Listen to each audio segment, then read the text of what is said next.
समुद्र को सबसे गहरा कहना तौहीन है किताबों की।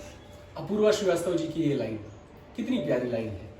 और किताबों की गहराई अगर आप जानना चाहते हैं तो उसे आपको पढ़ना पड़ेगा। नमस्कार दोस्तों, मेरा नाम संकेत त्रिपाठी है और ये कुछ किताबें हैं जो मैंने पढ़ी हुई है। इस तरफ कुछ किताबें हैं जो मैंने या तो पढ़ी हुई हैं या अभी पढ़नी बाकी है। मुझे बहुत सारे लोगों ने कहा कि अगर आप किताबें पढ़ रहे हो तो ऐसे बहुत सारे लोग हैं जो किताब पढ़ना चाहते हैं, अपने अंदर वो आदत डालना चाहते हैं, रीडिंग की हैबिट डालना चाहते हैं, पर उन्हें ये पता नहीं है कि वो किस बुक से शुरू करें। तो आज उस सवाल का जवाब देने के लिए मैं आप लोगों के बीच आया हूं। रामचंद्र सीरीज, अमीश त्रिपाठी की एक बहुत प्यारी सीरीज जिसमें 4 किताबों का ग्रुप है। Ram, scion of Ikshvaku, Sita, warrior of Mithila, Ravan, enemy of Aryavarta and चौथी war of Lanka.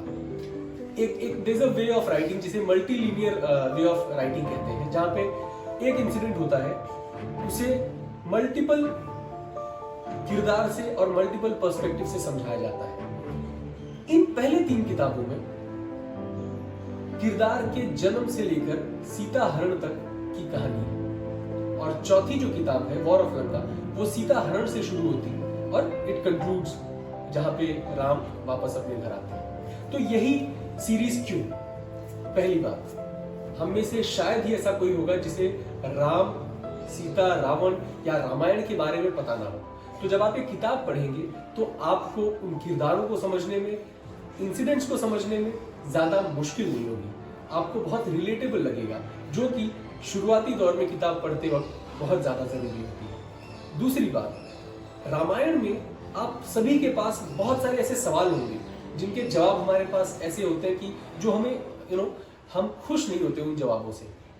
Let me tell you, ये जब आप किताब पढ़ेंगे तो उन सवालों के जवाब कहीं ना कहीं किसी ना किसी रूप में आपको मिलेंगे। तीसरी चीज, इनमें कुछ ऐसे इंसिडेंट्स हैं जो हमारे आज के समाज के बारे में लिखे गए हैं। उनको कुछ इस तरीके से कहानी में अमीश ने पिरोया है कि आपको तुरंत समझ में आ जाएगा कि ये कहानी जो यहाँ पे बता रहे हो किस रेफरेंस से दिया जा रहा है, वो आपको समझ में आएगा। तो आपको और ज्यादा मजा आएगा पढ़ने में। और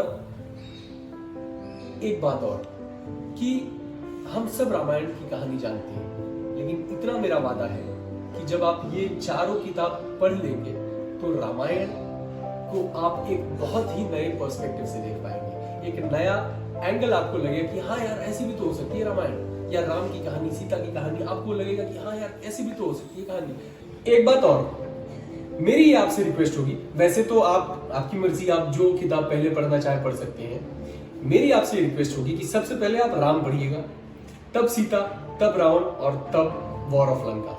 उसकी एक वजह है, जब आप राम पढ़ेंगे तो आपको लगेगा कि हाँ अच्छी किताब है। जब आप सीता पढ़ेंगे तब आपको लगेगा कि हाँ यार बढ़िया किताब है। जब आप रावण पढ़ेंगे तो आपका इमोशन इस स्टोरी को लेकर इतना हाई हो चुका रहेगा कि आपको लगेगा कि वाह क्या किताब पढ़ी है। And finally war of Lanka पढ़िएगा। इतनी मेरी आपसे रिक्वेस्ट है।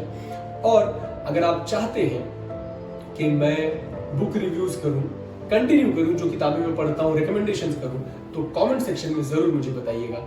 अगर आपको मेरा ये वीडियो अच्छा लगा तो लाइक कर दीजिए, शेयर कर दीजिए और सपोर्ट करते रहिए। बहुत बहुत धन्यवाद।